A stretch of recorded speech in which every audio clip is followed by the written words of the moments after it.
Bonsoir à tous, que le nom du Seigneur soit béni. Je suis content de voir des personnes qui sont là ce soir.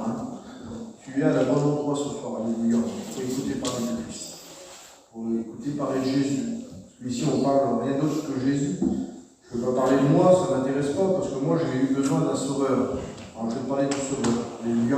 Je vais parler de celui qui peut changer ta vie, des circonstances de ta vie. Je vais parler de celui qui peut te donner de la paix. Je sais qu'il y a des pleurs, je sais qu'il y a de l'agitation. Je vais parler de celui qui peut enlever ton angoisse, tes soucis de la vie. Je vais parler du prince de la vie, alléluia. Donc, si Seigneur soit béni. On va voir un petit note ou deux que j'ai vu dans la parole de Dieu. On va pas aller bien loin dans la parole du Seigneur. Mais parler de Jésus, c'est important. Parler des maîtres. Amen. C'est lui le sauveur. On parle beaucoup de choses, on essaye de raconter des petites histoires, de prendre des histoires dans la Bible pour en venir à Jésus. Mais moi, je vais vous parler de Jésus directement. Je vais vous parler des prodiges qu'il a fait, des miracles qu'il a accomplis, c'est important. Et surtout, pourquoi ce soir que tu es là? Parce que dans la parole de Dieu, il nous est dit que c'est Dieu qui attire les hommes à lui. Peut-être que tu vas être bouleversé en entendant ça, mais c'est Dieu qui t'a attiré ce soir. Tu n'es pas venu de ta chair, tu n'es pas venu de ta propre pensée, parce que la parole de Dieu, elle est claire, elle nous dit que la chair, elle n'aime pas la présence de Dieu. Elle ne se plaît pas dans la présence de Dieu. Et là, ici, il y a la présence de Dieu. Donc ça, c'est la chair. Mais à l'intérieur de toi, il y a un esprit. Il y a l'esprit, le souffle de vie que Dieu a mis. Et c'est celui-là. C'est celui-là que Dieu veut bénir. La chair, dans la parole de Dieu, voilà, Paul, il la représente comme une tente. Vous savez, une petite toile de tente. Un coup de vent vient, elle part, elle vieillit, elle se désintègre. C'est pas solide, une tente. C'est pas terrible. Même une maison, c'est pas trop solide. Alors, combien une tente? Le corps, Jésus ne l'intéresse pas trop. C'est ton âme qui veut ce soir. Alléluia. Parce qu'il est propriétaire de ton âme. C'est lui qui t'a créé. C'est vrai que quand on regarde, quand on pense, tu vas dire j'ai un père, j'ai une mère, pas de problème. Mais le souffle de vie que tu as à l'intérieur de toi, là, celui-là appartient à Dieu. Celui-là, c'est Dieu qui a soufflé dans toi. Et tu es devenu une âme vivante. Et cette âme-là, elle est faite pour aller près de Dieu. Elle n'est pas faite pour aller loin de Dieu. Ce n'est pas les directions qu'elle doit prendre d'aller loin de Dieu. On voit dans la parole de Dieu, Dieu a cherché toujours la présence de l'homme. Il a toujours fait le premier pas, il a toujours parlé, il a toujours envoyé un prophète, il a toujours fait quelque chose. La parole de Dieu nous dit quand Israël péchait, le fléau tombait sur eux, ils souffraient, ils pleuraient, ils se lamentaient à cause du péché. Mais comme ils criaient à l'Éternel, Dieu les exauçait du haut des cieux. Parce que pourquoi? C'est un Dieu compatissant pour l'âme. C'est un Dieu qui est miséricordieux. Il ne va pas te traiter selon ton péché, lui, ce soir. Ce qu'il va voir, c'est l'intention de ton cœur. Et c'est ça qui fait toute la valeur de la réunion ce soir. Si tu es venu et que ton cœur est ouvert, et j'espère que les cantiques ont ouvert ton cœur, afin que Dieu met cette petite semence qui s'appelle sa parole, tu vas être béni ce soir. Amen. Tu seras encouragé. Tu seras appelé à marcher de l'avant, à prendre des décisions pour lui. Parce que le but de la réunion, mon ami, c'est de bénir. Nous, chrétiens, c'est d'être encouragés, de suivre Jésus, pas tomber dans le désespoir. C'est très dangereux de tomber dans le désespoir, c'est une tentation incroyable qui nous mène à la ruine. Mais non, Dieu nous encouragera toujours. Et puis il y a un homme dans la parole de Dieu, je regardais ça tout de suite, alors je le prêche comme ça, je l'ai reçu comme ça, et puis c'est un homme qui attendait la consolation d'Israël. Bien longtemps, il avait reçu une promesse de Dieu. Et puis, il voyait son vieillage arriver, lui, il était vieux, et il ne voyait pas toujours la consolation arriver. Si, il y avait un homme. Il y avait un homme qui prêchait dans le désert, qui s'appelait Jean-Baptiste. On est devant lui. Mais voilà, son message de Jean-Baptiste, ce n'était pas trop le message de la grâce. Ce n'était pas le message d'encouragement. La Bible nous dit, comme les gens venaient devant lui pour être baptisés, il leur disait, mais qui à vous a appris à fuir la colère de Dieu, race de vipère? Il dit déjà à la cognée et à la racine. Il dit, tout arbre qui ne produit pas du fruit sera coupé et jeté au feu. C'est pas terrible son message à Jean-Baptiste. Ça faisait peur. Il dit, la cognée déjà à la racine. Ça, c'était Jean-Baptiste. Il préparait le chemin du Seigneur. Et puis d'un seul coup, Siméon, il est là. On va lire dans Luc, chapitre 2, au verset 25. Regardez ce qu'il est dit de cet homme-là. Un homme particulier. Pourtant, on est dans le temple à Jérusalem, il y a des milliards de personnes. La parole de Dieu nous dit qu'il était juste et droit. C'est un homme qui regardait et qui comment je pourrais dire ça, je ne sais pas le mot, Seigneur, qui mettait en pratique tous les commandements et les ordonnances de Dieu. Parce que pour être juste devant Dieu et droit, il faut appliquer la parole de Dieu dit comme un homme est juste et droit devant Dieu, c'est qu'il s'appliquait à observer tous les commandements du Seigneur Jésus. C'était un homme, mais il aimait Dieu. Il ne trahissait pas son Dieu. Il voulait faire plaisir à Dieu parce qu'il savait que Dieu était vivant. Et comme je vous l'ai dit tout à l'heure, il attendait la consolation d'Israël, une promesse qui lui avait été faite. Alors il attendait cette promesse, il ne se décourageait pas, lui. Et d'un seul coup, regardez ce qu'il dit. Or, voici, il y avait à Jérusalem un homme appelé Siméon. C'est tout simple. Cet homme était juste et pieux, et il attendait la consolation d'Israël. Et l'Esprit Saint était sur lui. Au verset 26, regardez ce qu'il est dit. Il avait été divinement averti par le Saint-Esprit qu'il ne mourrait pas sans avoir vu le Christ du Seigneur. C'est une chose terrible. Il attendait le Christ. Le Saint-Esprit l'avait révélé. Là, c'est quoi le Saint-Esprit? C'est qui? C'est une personne? C'est quelqu'un? C'est quoi dans la parole de Dieu? Le Saint-Esprit, c'est la troisième personne. Il y a le Père, le Fils et le Saint-Esprit. Le Père, c'est l'auteur du salut. Jésus, on est le centre. Et le Saint-Esprit la rend vivante. Si on ne serait pas accompagné du Saint-Esprit, là, ce soir, on pourrait parler, rien ne se passerait. Rien du tout. On ne comprendrait pas la parole de Dieu. Parce que l'homme, il a besoin d'être éclairé. Le psaume, il dit, c'est par ta lumière que nous comprenons ta lumière. Il faut être déjà éclairé. C'est pour ça que cet homme-là, en particulier, il était éclairé par le Saint-Esprit, lui, parce qu'il attendait le Christ. Mais il n'y avait pas de Siméon dans le temple. Il y avait plein de gens comme Siméon, là. Mais lui, en particulier, une promesse qui avait été faite. Et quand Dieu fait une promesse, je vous dis qu'il ne tarde pas de l'accomplir. Et puis là, il était divinement averti, il attendait de la consolation. Et puis d'un seul coup, au verset 27, regardez ce qu'il dit. Il vient au temple, poussé par l'Esprit. C'est l'Esprit qui lui dit, Siméon, va au temple, vas-y. Et puis d'un seul coup, regardez ce qu'il est dit.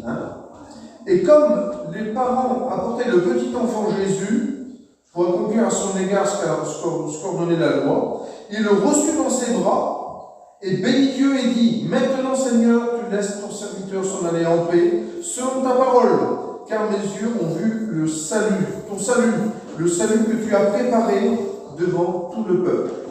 Verset 32, la lumière peut éclairer les nations et la gloire d'Israël, ton peuple. Et puis il nous dit là que Joseph et Marie, la mère de Jésus, étaient dans l'admiration que les paroles de grâce qui sortaient de sa bouche. Ils étaient émerveillés parce qu'on disait sur Jésus. Ils étaient émerveillés. Et puis un petit peu plus loin, regardez ce qu'il est dit.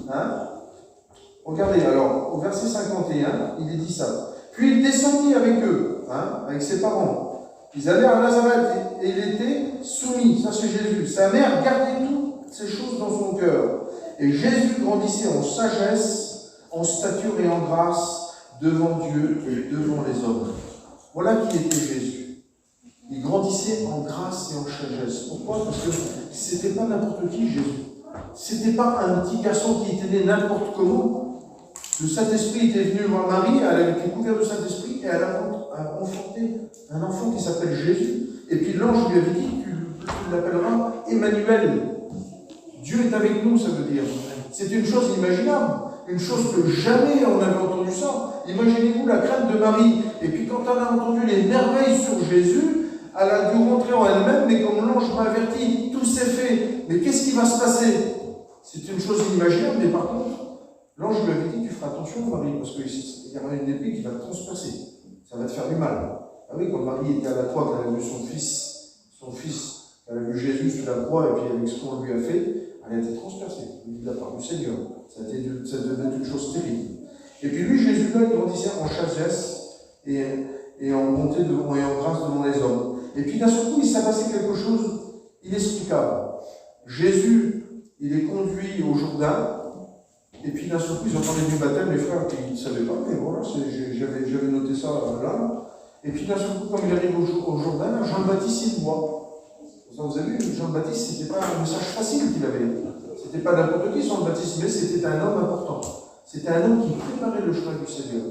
Comme nous, aujourd'hui, on essaye de préparer la voie du Seigneur pour toi, pour ton salut. On va le présenter. Lui préparer, nous, on présente le Christ. C'est différent. On ne prépare pas. Les chants ont préparé ton cœur à recevoir la parole de Dieu. Jean le Baptiste, il préparait le chemin, lui, c'est-à-dire où il y avait des cailloux, il les enlever. Il préparait la venue du Seigneur. Il annonçait le Seigneur. Tiens, j'annonce quelqu'un qui va venir après moi, il vous baptisera de feu, lui. C'est lui qui, depuis de toute éternité, il avait reçu le message du ciel. C'était important. Et puis d'un seul coup, Jésus, il vient, il le voit de loin comme ça. Parmi, je ne sais pas, moi je vois beaucoup de personnes qui est là, je vois une foule qui est là, il y a des enfants. On vient devant Jean le Baptiste pour se baptiser là, parce que quand même la parole qui prêchait Jean le Baptiste, il prêchait le baptême de repentance, il avait le même message que Jésus. Mais sauf que Jésus, il était venu apporter la grâce, mais c'était différent. Il dit, moi je suis la porte. Jean le Baptiste n'était pas la porte. Il dit, je suis la porte, celui qui rentre par moi, et bien il sera sauvé. Vous voyez, c'était ça le message. Jésus, c'était, prends courage, ta foi t'a sauvé, c'était important. Jésus, c'était quoi? Quand il voyait une foule, il était ému de compassion. Pourquoi? Parce qu'ils étaient comme des brebis qui n'ont pas de berger. Et toi, ce soir, tu es là, tu es une brebis, mais qui n'a pas de berger encore. Alors tu te diriges de droite et de gauche, mais tu te dirigeras toujours dans des lieux arides, dans les lieux déchéchés où l'herbe n'est pas verte. Il faut que le bon berger te conduise. Parce que c'est le bon berger. Alléluia. Le nom du Seigneur soit béni. Et puis là, Jean le Baptiste, il voit dans son cœur, il est averti par le Saint-Esprit, ça doit bouger dans lui, il doit avoir quelque chose qui doit se passer comme nous, qu'on a la réunion, des fois, on sait que quand Dieu bénit, que Dieu passe, ça bouge, ça fait du mal dans nous, on sent la présence de Dieu. Et puis il voit Jésus là-bas, un rabbin comme un autre homme, un homme habillé comme un autre homme, et puis il a ce officine sur lui, il dit, voilà l'agneau de Dieu qui ôte le péché du monde. Ça y est, il avait présenté la grâce et la beauté, Seigneur. Il avait présenté Jésus. Et puis qu'est-ce qu'il fait? Jésus, il vient devant lui, il dit, je peux pas te baptiser, moi. Moi, Jean le Baptiste, je suis qu'un homme. Toi, c'est pas possible. Il dit, fais ce qu'il doit être fait. Alors qu'est-ce qu'il a fait, Jean le Baptiste? Il a baptisé Jésus. Et comme il a baptisé Jésus s'est relevé dans l'eau. La parole de Dieu nous dit qu'une puissance est tombée du ciel comme une colombe. Le Saint-Esprit est tombé sur lui. Il a été revêtu de puissance. Et il y a une parole qui s'est faite dans le ciel. Parce qu'il avait besoin que son Père lui parle, son vrai Père qui s'appelle Dieu dans le ciel, que personne ne voyait, on n'entendait parler que par les prophètes, que par la parole de Dieu. On avait vu, on avait expliqué les miracles et les prodiges que Dieu avait fait. Mais Dieu, on ne peut pas le voir, il est invisible. Et malheur à l'homme, celui qui avait vu Dieu, il mourrait tout de suite, la parole de Dieu nous dit. C'est marqué dans la parole de Dieu, dans l'Exode, celui qui voyait Dieu, il pouvait mourir instantanément. Dieu est trop pur, on ne peut pas voir Dieu avec des yeux humains, c'est pas possible. Et d'un seul coup, il y a un message qui se fait du ciel pour Jésus en particulier. Il dit, toi, tu es mon fils, en qui j'ai mis toute ma compassion.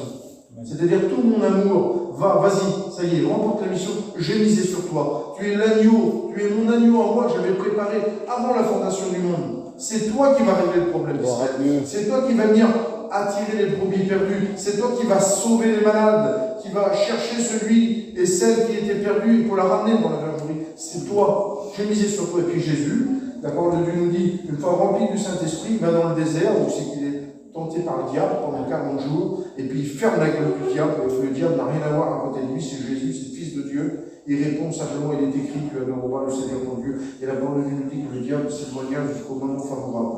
Et puis au verset 14, revêtu de la puissance de Dieu, Jésus retourna en Galilée, et il allait dans les alentours, et il enseigna dans la synagogue, où il était glorifié partout.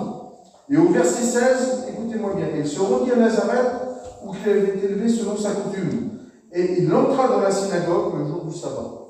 Et puis là, vous connaissez, vous l'avez déjà entendu, toi qui n'es pas chrétien, tu l'as déjà entendu ce passage-là. Il y a un rouleau, il y a un grand rouleau là, et puis d'un seul coup, Jésus il vient pour faire la lecture, et il déroule Isaïe 61.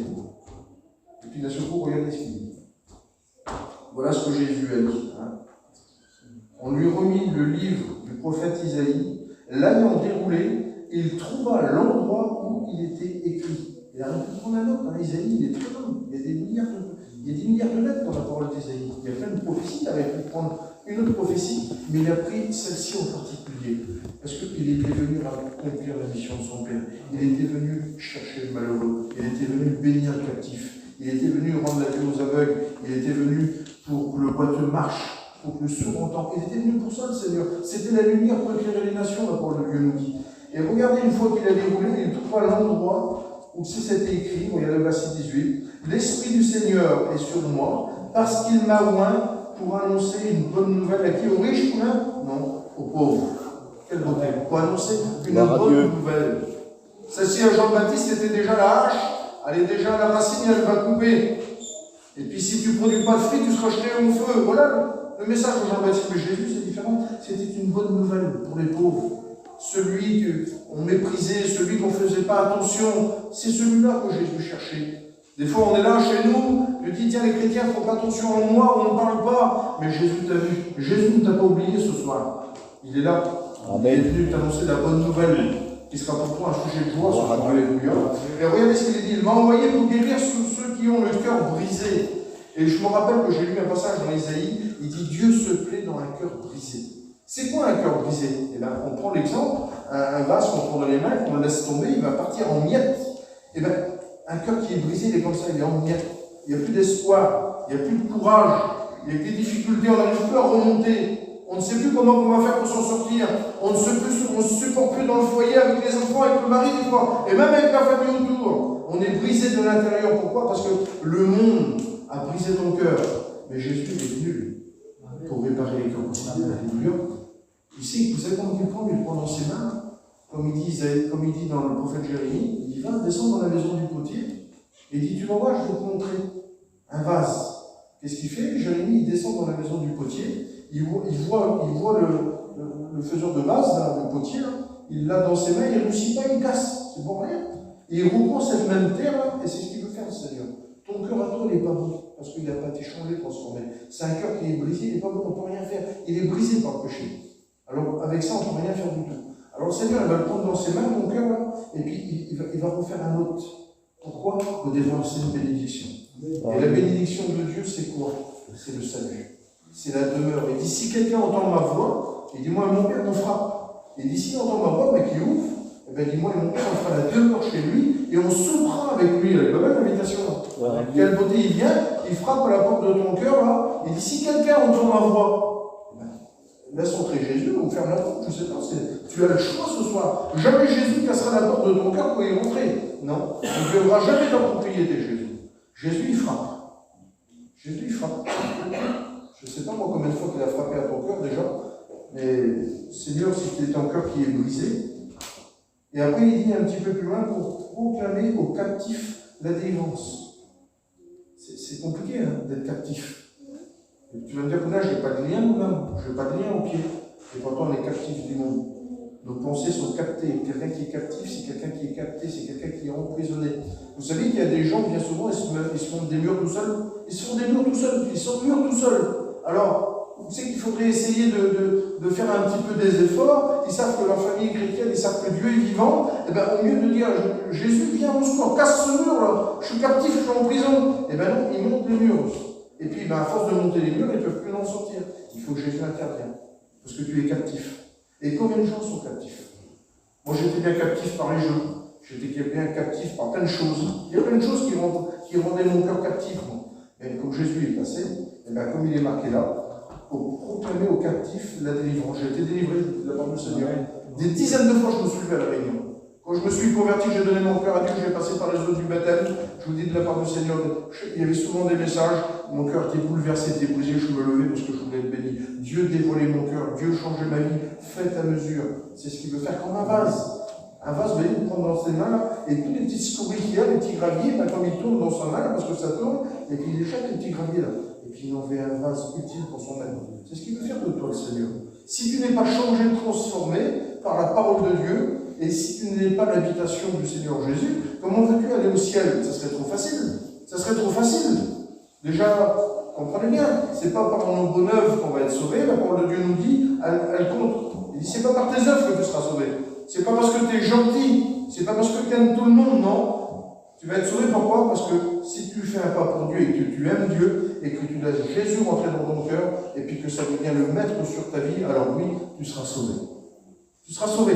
Parce qu'il est dit, moi je m'en vais vous préparer une place et quand je serai parti, je reviendrai et je vous prendrai avec moi. Jean 14, c'est la promesse de Dieu. Ça, il va le faire tout ou tard, le Seigneur viendra reprendre son église. Et puis malheureusement, ben, si moi demain je devrais la mourir, et ben j'ai ma petite place dans le ciel, dans le lieu de repos. Je serai dans le repos, moi. Mais toi, où c'est que tu seras?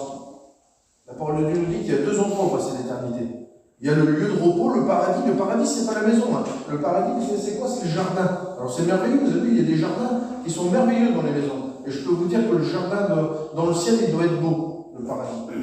Mais alors, il y a un lieu qui n'est pas terrible qui s'appelle le séjour des morts, où il y a des pleurs et des grincements de dents. Où tu sais que ta conscience, jour et nuit, elle te dira, tu te rappelles? C'est Poulain qui a prêché. Tu te rappelles, mercredi, comme ça, il a parlé de Jésus, il a parlé qu'il frappait à... T'as pas voulu me laisser rentrer, regarde où c'est qu'on est maintenant. Et cette conscience-là, jour et nuit, elle t'accusera. Jour et nuit, elle sera là pour t'accuser. Parce que la conscience, c'est ça. Dans le séjour des morts, c'est elle qui t'accuse. C'est pour ça qu'il y aura des pleurs et des grincements de dents. Alors si tu peux comprendre, mon ami, ce soir, la portée de l'évangile, la grâce du Seigneur Jésus qui veut t'offrir, eh bien c'est important. Les chrétiens qui sont venus là, ils ne sont pas venus accepter Jésus parce que le pasteur leur a dit « Ah, il faut que tu te convertis là !» Non, non, parce que Dieu, il a œuvré, il a fait une œuvre dans leur cœur, et un jour, la parole de Dieu, elle l'a tapé, le cœur de Pierre s'est devenu un cœur de chair, et puis là, la parole de Dieu l'a changé, l'a transformé, et puis aujourd'hui, on entend la promesse de Dieu, et dans cette promesse de Dieu, dans ce salut de Dieu, eh bien, il y a des promesses pour nous, pour nos enfants, pour nos familles, parce que pourquoi? On a de l'avenir et de l'espérance avec Jésus. Si je n'aurais pas d'avenir et d'espérance avec Jésus, eh bien, qu'est-ce que je ferais? Eh bien, je serais le plus malheureux sur la terre, parce que après manger, se réjouir, eh bien, après on devient vieux et la mort nous attend, que vous voulez ou vous voulez pas, tout homme passera par là. Et puis la mort, elle n'a pas de carte de visite, tiens, je vais passer demain après-demain, non. On l'appelle la reine de l'épouvante. Elle prend le nouveau-né comme le vieillard. Quand la mort frappe, on ne peut rien faire. Mais après, il est trop tard. Il faut se racheter avant la mort. Il faut être sauvé avant la mort. Après, on va pas dire à Jésus, tu te rappelles de moi, j'étais à la réunion. Il va dire, je ne te connais pas, toi, ouvrier d'iniquité. Il dit Jésus, c'est pas celui qui dit Jésus qui sont sauvés, c'est celui qui fait ma volonté. Et faire la volonté, c'est quoi? Si tu entends sa voix, n'endurcis pas ton cœur ce soir.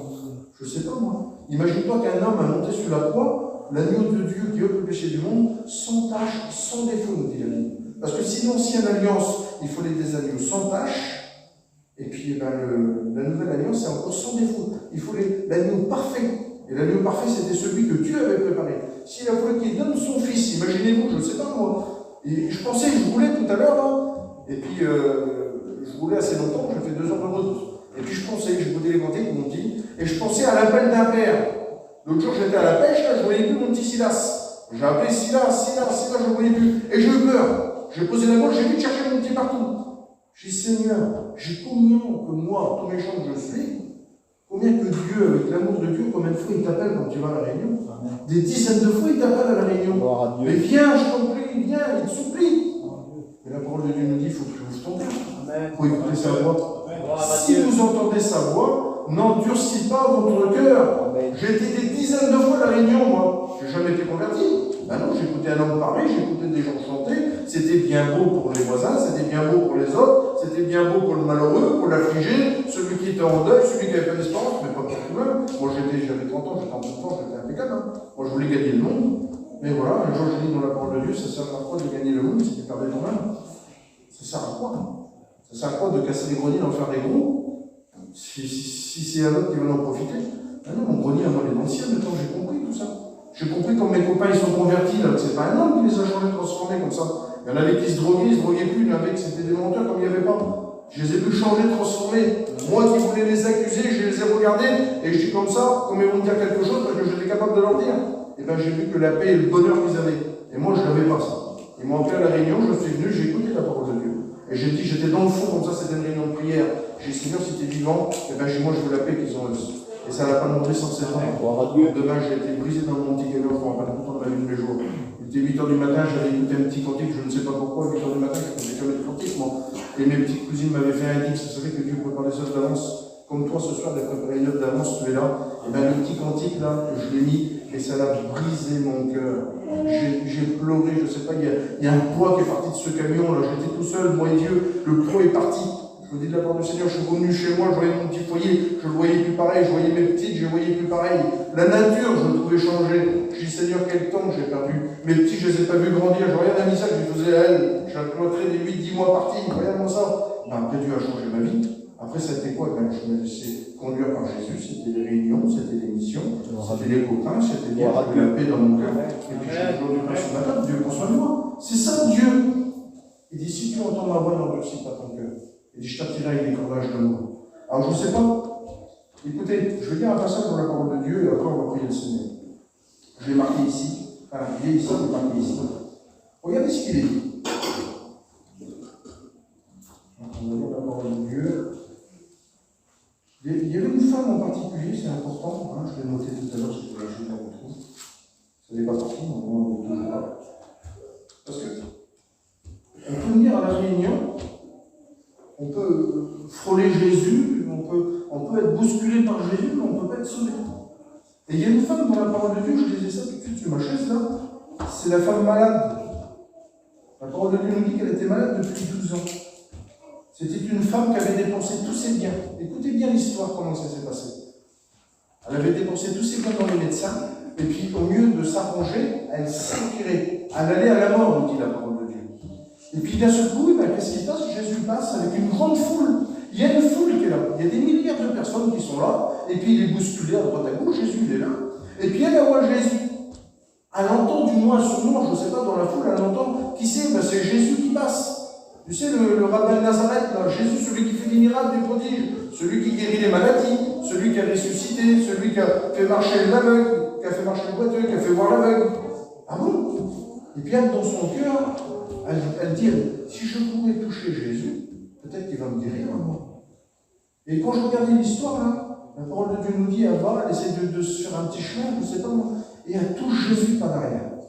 Et puis je me suis dit, Seigneur, c'est pas sa main qui a touché Jésus. C'est peut-être sa main, mais elle l'a touché avec son cœur et son âme. Parce que lorsqu'on touche Jésus avec notre âme, eh bien on est sauvé. Je vous dis de la part du Seigneur. Peut-être vous, peut-être oui, Jésus, il est gentil, j'aime bien Jésus, moi. Mais c'est pas comme ça. Elle a été guérie, pourquoi? Parce qu'elle a touché Jésus de tout. Gloire à Dieu. C'était sa dernière chance. Elle savait qu'elle partait à la mort, et son bien passé, la grâce passait là. Et puis devant une foule de personnes, Jésus lui dit, qui m'a touché? Puis les disciples lui disent, mais maître, tu ne te rends pas compte, qu'est-ce que tu nous demandes? Tu nous demandes qui t'a touché? Mais tu es pressé partout. Tout le monde te presse. Oui, mais quelqu'un m'a touché en particulier. En voulant dire quelqu'un m'a touché avec son cœur et son âme. Et il y a une force qui est sortie de moi. Parce que quand on touche Jésus, qu'on rentre à l'intérieur de nous-mêmes et qu'on dit Jésus, j'ai besoin de toi, et puis qu'on le voit passer dans notre rang et qu'on le tient par le vêtement, et bien je dis de la part du Seigneur, il y a une puissance qui sort, et puis on est bouleversé par Dieu. Et puis on est touché par Jésus, on est guéri par Jésus.